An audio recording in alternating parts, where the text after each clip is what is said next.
Welcome to Technovation. I'm your host, Peter High. My guest today is Jeff Sippel. Jeff's the Chief Information Officer of Northwestern Mutual, a financial planning, life insurance, and investment services company that earns in excess of $36 billion in annual revenue. Jeff's been in role for a little less than 1.5 years and been with the company for roughly 4. He came into his role as Chief Information Officer with a background in client experience. And I look forward to hearing what he draws from that role into his current experience as a Chief Information Officer. I look forward to hearing more about his journey from an innovation perspective, covering topics such as artificial intelligence, among others we might cover together. Jeff Sippel, welcome to Technovation. Great to speak with you again today. Yeah, thanks, Peter. I'm excited to be on the show today and talk through some of the great topics we have in store. Oh, it's a great pleasure. I've been looking forward to our conversation. Well, why don't we begin with your company, Northwestern Mutual? I think for most people who would be listening to this or watching this, they would know the company, but maybe you can peel back the onion a little bit further to describe the business in your own words.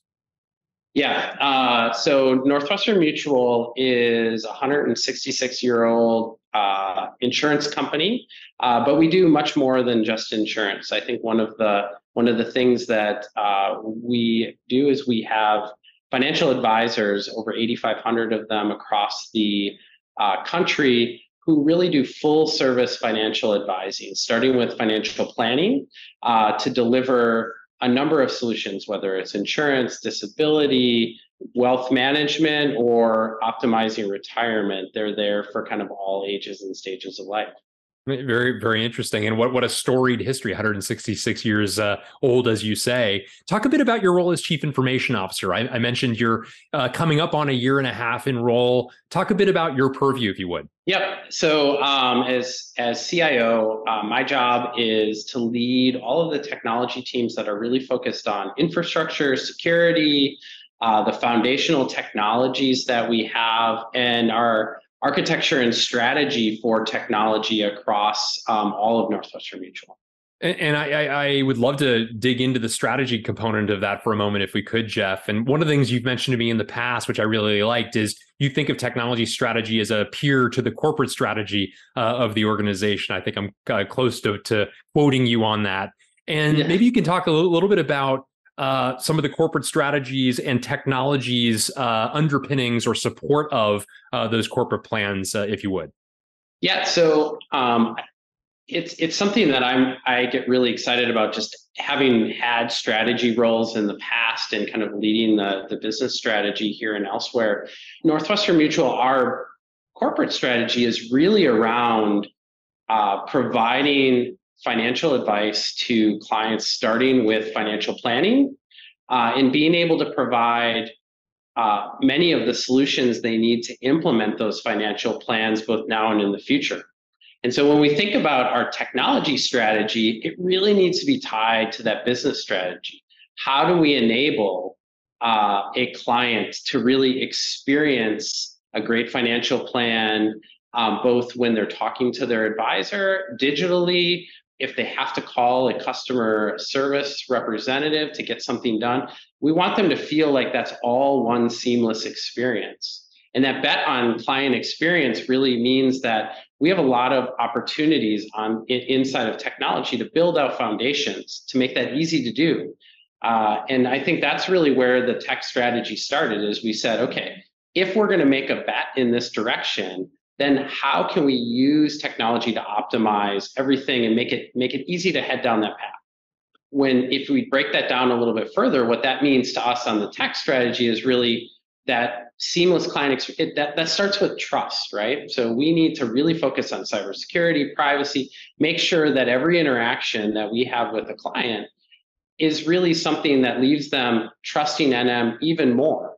It helps both in their confidence in the company, but also you think about, as our advisors, one of the biggest sources of their next set of clients is referrals. So we want them to walk away and say, oh my goodness, this is the best company I've ever worked with. The next piece of it is we need to make sure that all of the experiences we deliver for a client have their data at accurate, easy to access, and at the tip of our fingers. So whether it's if you imagine I call into an advisor, I have a question, it can't take them 20 minutes to look through a filing cabinet and find what products I own, or what my financial situation, what my last financial plan is. We need to build tools that pull that instantly and seamlessly, and in fact, utilize that to identify what are the next set of recommendations that we can provide that client. So really building out a client-centric view of our data is another piece. And then the last piece is really around being nimble. We don't know totally what the future holds and what is going to drive that best client experience. But what we can do is make our team insanely fast at achieving whatever that next thing is. And what does that mean in practice? It means making it really easy for us to implement and deploy new capabilities, new features, new solutions, and get great feedback mechanisms from those solutions, and do it in a way that really provides great guardrails, so that it's hard to make mistakes with our technology. So engineers can be confident that they're able to move really, really fast when they're building something new. That's a great articulation of that. And I'd love to double click on a couple of the points that you raised there. Yeah. First of all, I love that among the enablers, one of the first one you referenced is cybersecurity. And I can imagine, though I wanted to validate that in some ways by having that as the underpinning to the others, that it's sort of like that's the given before we get into the data, before we think about the means by which we accelerate. We need to make sure that we have the safeguards in place to ensure that the most sacred information is looked after appropriately. Is that a fair way to typify that? Yeah, it is. And the information security community really talks about security by default or secure by design, right? And the reason they talk about that is if we make being secure as the default, our teams who may not be experts, not every UX designer or web engineer is an expert in cybersecurity, but if we make that security by design, they have to actually take actions to do something other than be secure, other than follow our security standards. And so making it a foundational capability allows that all those decisions around security to be taken off their mental load. They don't have to worry. They can focus on what are the business problems I'm trying to solve and be confident that the infrastructure and foundations that we have actually are helping them do things in that secure manner. And I love this, the client centricity of data that you referenced. Data, of course, is so critically important, but how one organizes it and thinks about it and therefore draws inference from it is where the magic is in synthesizing data appropriately.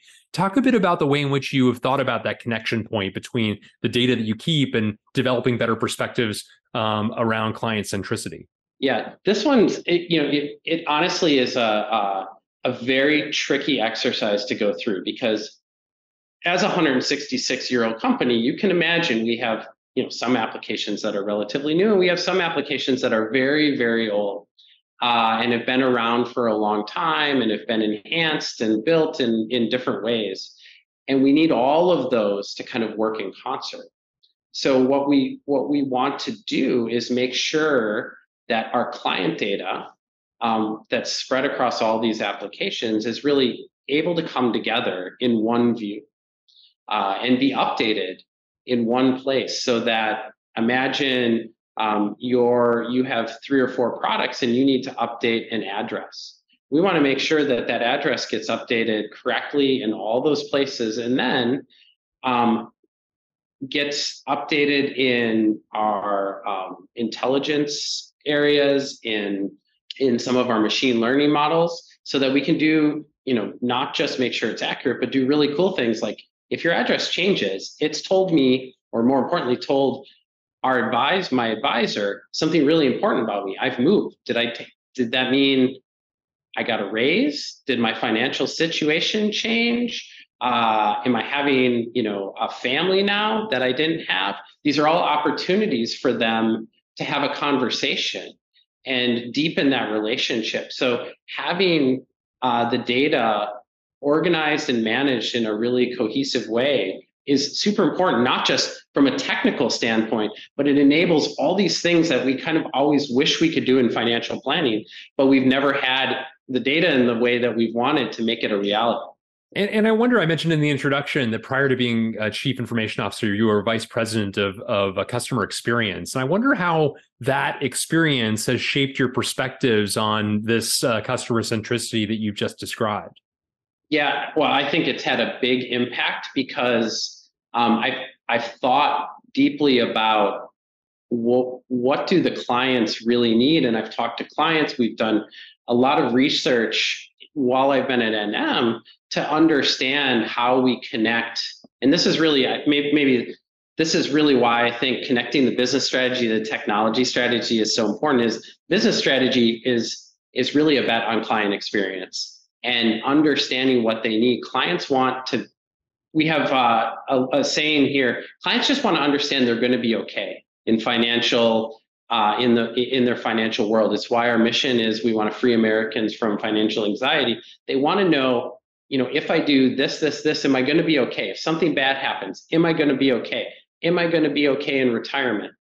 And that insight into the client's psyche helps us understand that, gosh, having that holistic view of them in our data helps us make better decisions. Very, very interesting. I wanted to also ask you to articulate a bit more about this simplification to accelerate this nimble orientation that you've developed for your part of the organization. As you noted, with as a 166-year-old company, as you put it, you have some applications that are relatively new, others that are very old. And so that process of simplification must come with it modernization as well, I would imagine, and sort of thinking about what's the technology of the future, where possible, where do we get to sort of single instances of technology that serve the majority of our needs, that sort of thing. Can you talk a bit more about some of the levers you're pulling in order to achieve that nimbleness that you described?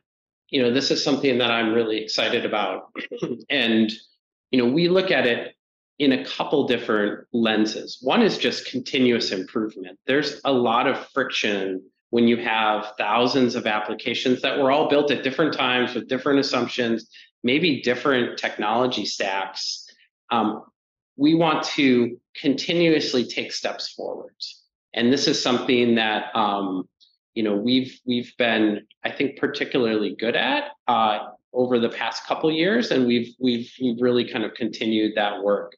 At the same time, we want to start building platforms and integrated tech stacks that are almost a smaller set of places where we've done a lot of the heavy lifting for our engineering teams. So think of, we've already built our CI/CD pipelines with a bunch of automation that does that security by default, picks frameworks for you. Again, when I think about this, I think I want my application developers, my product managers, my designers to be focused on the business problems. What do our clients need, not the technical problems? We can take advantage of we can take that mental load off of them ahead of time by building great platforms that do all that work for you. One of the things I tell my team is if every engineer probably can make 10 decisions a day. We as an organization can choose our 9 of those decisions technical choices they need to make, or 9 of those decisions business choices and business features they can implement. And I have a strong preference. I'd want them to be working on the business features. That's how we accelerate, and that's how we build more productivity into our teams. An organization that has achieved such a lasting influence in the business community and such a storied tenure, as mentioned, more than a century and a half in business. I know that many different periodicals and books have written about the culture, the unique culture of Northwestern Mutual. And I wonder if you could talk a bit about that generally, but also the impact more specifically on the IT organization. How would you typify the culture of your organization? Yeah, this was probably one of the most interesting things when I joined 4 years ago, was just learning about the culture of Northwestern Mutual. Because of this relationship where we are, 166-year-old company, we have a set of financial advisors who are not employees. They're independent contractors that work with us and are dedicated to Northwestern Mutual, but they're not employees. So there's give and take that maybe doesn't exist in almost any other setting than financial services. And I think that's driven a culture that really leans on relationships, really leans on doing the right thing for our clients. One of the great things about being a mutual company, this is something that I haven't had a chance to talk about, is we don't have shareholders. Or we do have shareholders, I should say. There are policyholders. So one of the great things, we have no debate on who the value of the company goes to. Every time we have a debate, it's how do we get more value to our policyholders? And that could be building better features or better capabilities. It could be giving a dividend back to them, which you see every year. Once a year, we do a big announcement on our dividends, and they're always, record breaking and amazing. That's just one way we deliver value, but it's so clarifying. And I think what it does is it means that everyone in the company is very mission driven. I know that's why I joined, is I had a passion for helping people with financial planning, making sure they're financially secure. And this is a place I've been able to do it, pretty much constantly for 4 years. But what we see even in our IT teams as we're identifying talent, I don't know about you, Peter, but many engineers that I know here at some point have built some sort of budgeting tool, whether it's a spreadsheet or they've used that budgeting tool as their way to learn Node or something like that. They've built this tool, and those are the people that have done that and are passionate about that are generally great candidates to work at Northwestern Mutual. And I think we see that culture here where even an engineer who's in a very specific niche area probably still has a passion for financial planning because of their own experience. And if you are one of those people, like we find those are the people that really are attracted to Northwestern Mutual, and the people that want to stick around because they're surrounded by like minds. That's very interesting. I appreciate you sharing some of those perspectives. As we were talking about data and its sanctity and the approaches you're taking to your own data strategy, I couldn't help but think further about artificial intelligence and generative AI, topics that are on the rise that are in many ways helping synthesize that data more rapidly, such that organizations can make better decisions more readily as well. How have you incorporated AI generally and generative AI more specifically into the work that you and your team are doing? Yeah, it's a great question, and we are just really excited and optimistic about the role of AI at Northwestern Mutual. At the moment, there's a couple tracks that we're taking. First, we've been using AI and machine learning for quite a long time in our underwriting and our decisioning around our core products. Those are things that are very natural to use. We've been drawing on that for quite a while, and we've seen great success in building better decisioning engines for our core products. I think what generative AI and large language models have done is allow us to kind of expand the scope of where machine learning and where these kind of automated decisioning can be used. And the way that I like to think about it is it really is a productivity or automation enhancement. We think of all of the folks that are on our teams. I like to think about what if they had infinite amount of time or infinite amount of resources. You think about AI, that's really what it's giving you. If you're an engineer, you don't have to spend all the time researching a particular topic. AI can do that research for you, package it up, and give you the information you need in bite-sized chunks to move faster when you're coding some sort of solution. If you're working in other areas, customer support, for example, it might give you the answer to a question you're hearing on the phone at your fingertips, even though you might not be the subject matter expert there. And so you just saved yourself 10 minutes of searching, or maybe a call transfer that doesn't have to happen. The client is is happier, they're more satisfied. You have more skill at your job. And so you are able to do more. And I think that's really what we're excited about. Now, we have a long way to go to realize that. I feel like we're really excited. We are just at the maybe tip of the iceberg, or if we're talking about kind of the crossing the chasm perspective, we've gone through the hype cycle, and now everyone in the IT industry is building out the actual robust solutions that someone like Northwestern Mutual can plug in.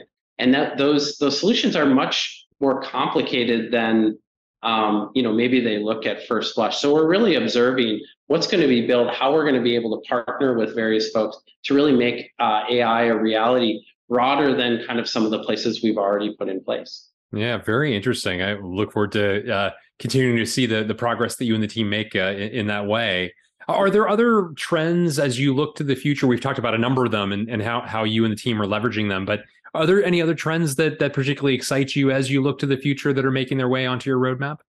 Yeah, we talked a little bit about cybersecurity, and that's a great foundation. But I think for anyone in financial services, the threats out there are getting bigger and more challenging every single day. So that's a trend that we are going to have to meet and continue to deliver against for now and the foreseeable future. And so I think that's going to be a challenge. There's a ton of tooling and capabilities that are being brought to bear. We were talking about AI. I think on both sides of cybersecurity, both the threats and the defense, you're going to see a ton of innovation around AI and utilizing AI. And we're going to have to keep up with that.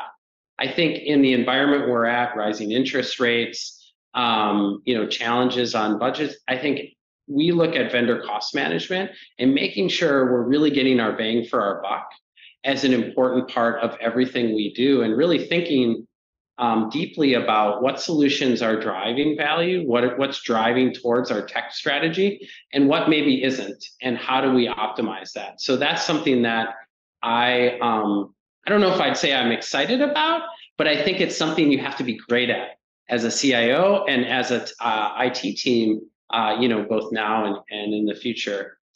And then we already talked about AI. I think one of the things that I think will be interesting and that I'm intrigued to see is how the overall regulatory environment reacts to AI. In the financial services industry, as you can imagine, this is a place where we actually have a little bit of a leg up because we've had regulatory frameworks around automated decision making, whether it's in banking with anti-redlining laws and things like that around lending. Insurance, we have explainability of models. We've had that for some amount of time. So rather than us kind of start from scratch, we've already have some frameworks that we know that are in place. And I'm intrigued to see, as regulators and as governmental bodies and standards making bodies start thinking about AI more deeply, where those things go. And there's just a whole host of questions that are coming up literally every day that are, I think, come out of those areas, and I think we'll be able to react to them quickly. But it's such a dynamic environment that it's really cool to see. Yeah, very interesting. I appreciate you sharing each of those trends. I also wanted to ask you, Jeff, as you reflect on your rise through your career, what have been some of the difference makers along the way that have helped propel you to the heights you've reached now as a chief information officer of such a consequential organization as Northwestern Mutual? What have been the secrets to your success? I think the big thing for me has really been always being at the intersection of business problems and technology problems. So one of the things that I seem to be good at is, when I'm on the technology side, translating business problems from my business problems into technology solutions that the technology team can understand. And when I've been on the business side, it's really understanding the potential of technology and translating that into opportunities of the business. So being able to be that translator between what are sometimes two completely separate worlds, I think has really helped me along the way, because it has made number one, I have a ton of empathy for both sides of that. But I think it's also relatively rare to be able to jump back and forth, or at least I'm told it's rare. And I think it's something that's that I get a lot of passion out of, and I think it's really helped me to get to where I am. Does some of that come naturally as somebody who has a background in engineering, but also an MBA from Kellogg? You've obviously had training and experience, for that matter, that is on both sides of the chasm. Has that helped you forge the bridge that you're describing between the two? Yeah, absolutely. And I mean, I think having a passion on both sides was what drove me into, doing both an engineering degree and an MBA. I think being curious, maybe at the heart of it, in really any domain, is the most important part, because it leads you in directions maybe you didn't quite expect. And as long as you're open to that exploration and excited about the exploration, I think you help build better solutions. And ultimately, I think that's really what I get excited about, is seeing these solutions come to life. And they are a combination of a business problem and probably a technology solution. And it's just the coolest thing to see when you make it happen. That's really great. Well, Jeff Sippel, thank you so much for making time for me today. Thanks for the great insights you shared about the way in which your organization is forging some really remarkable experiences for customers, the ways in which you're leveraging data creatively, the cybersecurity posture that you put in place to ensure that the most important assets are safeguarded appropriately, the way that you're simplifying the organization to enable nimbleness, among the various things that we discussed today. It's been a fantastic conversation. Thanks, Peter.